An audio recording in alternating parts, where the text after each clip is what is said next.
दिशान गादी, आप सब देख रहे हैं सारा अधिकार। आज डॉक्टर खुर्शीद अशरफ ने मुंबई प्रेस क्लब में एक पत्रकार परिषद ली और इसमें कॉलेजेस में हो रहे स्कैम को जो है उन्होंने एक्सपोज किया है। हमारे दर्शकों को हम बता दें कि अगर हम एक कॉलेज में एडमिशन लेते हैं, कोई माँ बाप, ये आम दर्शकों के लिए बहुत ही सिंपल लैंग्वेज में है कि अगर आप कोई कॉलेज में एडमिशन लेना चाहते हैं तो इसमें गवर्नमेंट के जो रूल्स है उसका जो पालन कॉलेज करती है वही कॉलेज जो है वो सही मायनों में जो है अच्छे कॉलेजेस होते हैं। सबसे पहले आपको सोसाइटी अधिनियम या ट्रस्ट के तहत एक कानूनी इकाई पंजीकृत करना होगा। इसके बाद आपको उच्च शिक्षा निदेशालय DOHE से अनापत्ति प्रमाण पत्र NOC जो है इसमें प्राप्त करना होगा। फिर विश्वविद्यालय अनुदान आयोग UGC से भी अनुमोदन लेना होगा। अंत में आपको अपनी ज़मीन और निर्माण के लिए आवश्यक सभी बुनियादी ढांचे की आवश्यकता होगी। यानी ये सब गवर्नमेंट के जो गाइडलाइंस है, ये सारी जो गाइडलाइंस है वो एफिलिएशन करने के लिए ये सब इम्पोर्टेंट है जो एक रेप्यूटेड कॉलेज करता है। सबसे पहला संस्था का पंजीकरण होता है। सबसे पहले आपको सोसाइटी अधिनियम ट्रस्ट के तहत एक सोसाइटी के रूप में या किसी अन्य कानून के तहत एक ट्रस्ट के रूप में एक संस्था पंजीकृत करनी होगी। आप सेक्शन 8 कंपनी के रूप में भी पंजीकरण कर सकते हैं। दूसरा है अनापत्ति प्रमाण पत्र यानी NOC। अपनी सोसाइटी या ट्रस्ट को उच्च शिक्षा निदेशालय DOHE से अनापत्ति प्रमाण पत्र NOC प्राप्त करना होगा।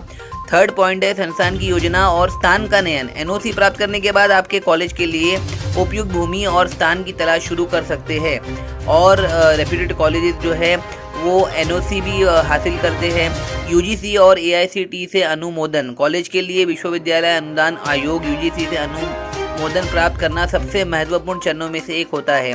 मुंबई के रेप्यूटेड कॉलेजेस के में जो है जो अच्छी शिक्षा देते हैं, ये सारे क्राइटेरियाज को पूरा करते हैं, तब जाकर जो है हज़ारों बच्चे इस कॉलेज में अपना ट्रस्ट दिखाते हैं, अच्छी से अच्छी पढ़ाई करते हैं और अच्छे से अच्छा पास आउट होकर जो है अच्छी जगह पर जॉब पर लगते हैं। डॉक्टर खुर्शीद अशरफ ने आज कुछ कॉलेजेस का नाम लिया है और उन्होंने पूरे डॉक्यूमेंट्स के साथ ये प्रूफ किया है कि कुछ कॉलेजेस जो है वो रजिस्टर्ड नहीं है, एफिलिएशन नहीं है। इनमें से एक कॉलेज का उन्होंने नाम लिया है, वो है अल जामिया मोहम्मदिया एजुकेशन सोसाइटी जो मालेगांव नासिक में है। और उस पर कई सारे चीज़ों को उन्होंने एक्सपोज करके डॉक्यूमेंटेशन बताए हैं और बहुत सारे चीज़ों को उन्होंने ओपन किया है। इनका वीडियो देखिए डॉक्टर खुर्शीद अशरफ जी का। आप इस वीडियो के बारे में क्या सोचते हैं ज़रूर कमेंट सेक्शन में बताइए। देश और दुनिया की तमाम खबरों के लिए देखते रहिए सहारा अधिकार। हेलो दर्शकों, मैं दिशान गादी, आप सब देख रहे हैं सारा अधिकार। Education is one of the most important things which is required for the growth of a nation, and creative thinking leads to knowledge, and knowledge makes you great. And in our country where there are unlimited IAS, IPS officers who are contributing to the growth of the nation, there are some universities in our country which are not affiliated by any way, and they are only scamming the students and luring them in giving them good certificates, and by making fake promises so that they can get the maximum number of admissions in their colleges, and they are not even affiliated.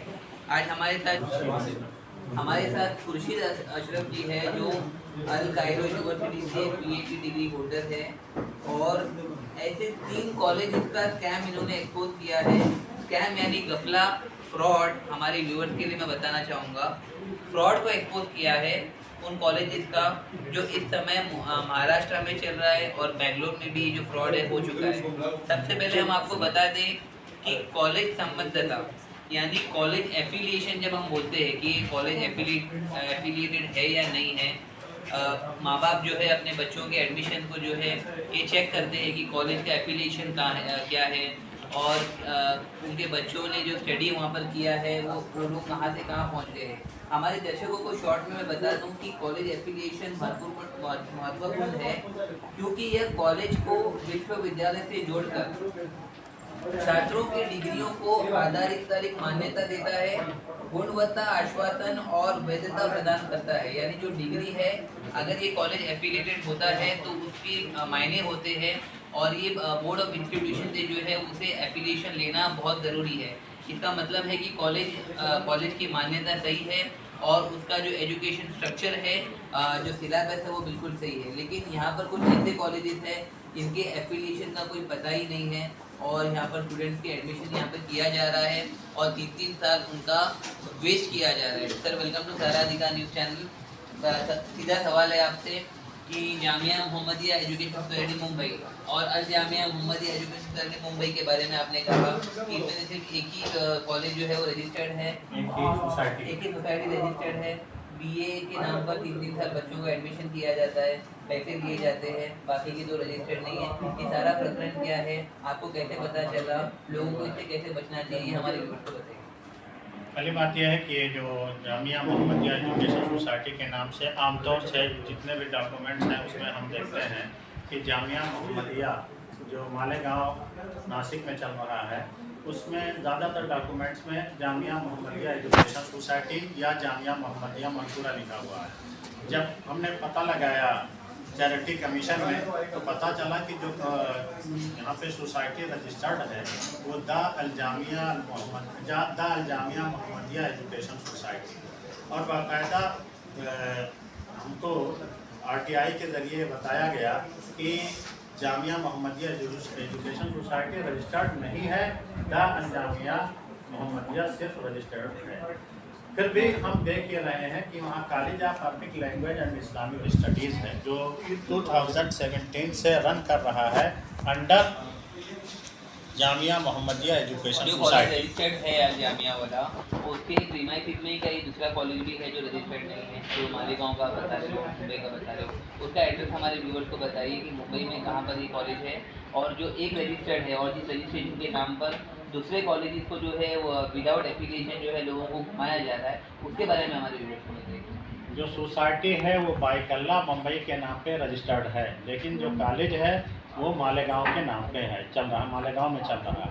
और मालेगांव में जो college है college of Arabic language and Islamic studies जिसका मैं principal रह चुका हूँ, और जब हमने एक्सपोज करने की कोशिश की तो हमको टर्मिनेट कर दिया गया। वो कॉलेज नॉट तो ऑटोनोमस है, उसके पास ministry of higher education and technology से, और ना ही उसके पास यूजीसी से यूनिवर्सिटी ग्रांट कमीशन दिल्ली से कोई अप्रूवल है या अप्रूव्ड कॉलेज नहीं है। इसी तरीके से किसी भी यूनिवर्सिटी से उसका एफिलिएशन नहीं है। मालेगांव में का एग्जैक्ट एड्रेस बताइए हमारे व्यूअर्स को, और वहाँ पर कौन से कोर्सेज जो है वो सिखाए जाते हैं और कैसे जो है बच्चों को और माँ बाप के साथ जो है मीठे मीठे बातें करके स्वीट बातें करके जो है फंसाया जाता है, वो भी हमारे व्यूअर्स को बताइए। ये कॉलेज मंसूरा में है, चौफुल्ली के करीब है, जो चंदनपुरी एरिया में आता है, मालेगांव डिस्ट्रिक्ट नासिक में, और जिसका पिन कोड 423203 है। और काफ़ी बड़ा कैंपस है, इसमें बहुत सारे स्कूल्स चल रहे हैं। उसमें से सिर्फ एक स्कूल आफाक एकेडमी के नाम से रजिस्टर है, लेकिन उस आफाक एकेडमी के नाम से अल मुख्तार एकेडमी, महद उस्मान बिन अफ़्फ़ान, अस्मा खातून junior college, Ayesha Siddiqa girls Islamic college, ये सब के सब इलीगल तरीके से चलाए जा रहे हैं। डिग्री कोर्सेज की अगर बात करेंगे तो कौन कौन से कोर्सेज वहाँ पे प्रोवाइड किए जाते हैं? डिग्री में बैचलर ऑफ आर्ट्स बीए की डिग्री दी जाती है college of Arabic language and Islamic studies से, और आलमियत की डिग्री दी जाती है। आयशा गर्ल्स कॉलेज से आलमियत और फजीलत की डिग्री दी जाती है, और डिप्लोमा की भी डिग्री दी जाती है। तो ये फेक कॉलेज है, फेक डिग्री दे रहा है, इलीगल है, कहीं से भी उसका कोई रजिस्ट्रेशन नहीं है। तो स्टूडेंट के करियर को बर्बाद किया जा रहा है। 3 साल तक। सर, जिस तरह आपने बताया कि आप एक प्रिंसिपल थे, लेकिन आपने जब सच्चाई को बाहर लाया तो आपको जॉब से निकाल दिया गया, तो आपने न्यायालय में याचिका दायर की थी क्या? जब हमको निकाल दिया गया, वहाँ प्रिंसिपल था, वहाँ से हमको जैसे ही हमने इसके इलीगल एक्टिविटीज़ के खिलाफ आवाज़ उठाई तो हमको निकाला गया। हमने बहुत सारी जगहों पे कंप्लेंट किया कि वहाँ से कोई ना कोई जवाब आए। फिर हमने लेबर कोर्ट जाने की कोशिश की, लेकिन किसी ने हमको मशवरा दिया कि चूँकि आप प्रिंसिपल के पोस्ट पे थे, इसलिए आप लेबर कोर्ट ना जा करके आप हाई कोर्ट जाइए। तो मैंने सोचा कि ठीक है, हाई कोर्ट में ही रिट पिटीशन कराएं। लेकिन इससे पहले जो हमने इतने कंप्लेन किए थे उसमें से किसी का भी रिस्पांस नहीं आया, जबकि टोटल हमने 20 कंप्लेंट्स किए हैं मिनिस्ट्री ऑफ एजुकेशन में, होम मिनिस्ट्री में, और जो डिस्ट्रिक्ट की अथॉरिटीज़ थी सबके यहाँ किया।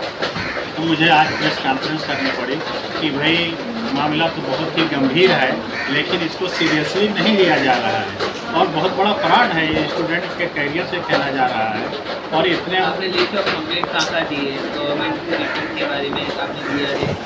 सिर्फ ही PhD होल्डर और जिन कॉलेजेस के नाम ये बता रहे थे उसमें जो है एफिलिएशन बिल्कुल भी नहीं है और ऑटोनमस भी नहीं है, ऑटोनमस भी नहीं है अप्रूवल भी नहीं। और अप्रूवल भी नहीं है। यानी कोई भी मुंबई के दिग्गज कॉलेजेस को अगर आप देखोगे जिसमें जो है बड़े बड़े सेलिब्रिटीज यहाँ पर पढ़ के पास आउट हुए हैं और आज अच्छे डिग्नेशन पर काम कर रहे हैं, अगर आपका ये सपना है तो जो कॉलेजेस के नाम खालिद अशरफ जी बता रहे हैं वो कॉलेजेस में बिल्कुल भी नहीं जाइएगा, क्योंकि सबसे पहले एप्लीकेशन जो है उसका मतलब ये है कि ये स्कूल के लिए किया जाता है कहीं ना कहीं, और बोर्ड ऑफ एजुकेशन जैसे CBSE एफिलिएशन होता है और स्टेट बोर्ड का ऑनलाइन प्लेटफॉर्म होता है, जिसके बाद जो है NOC यानी नो ऑब्जेक्शन सर्टिफिकेट जो है वो ऑब्टेन करना पड़ता है।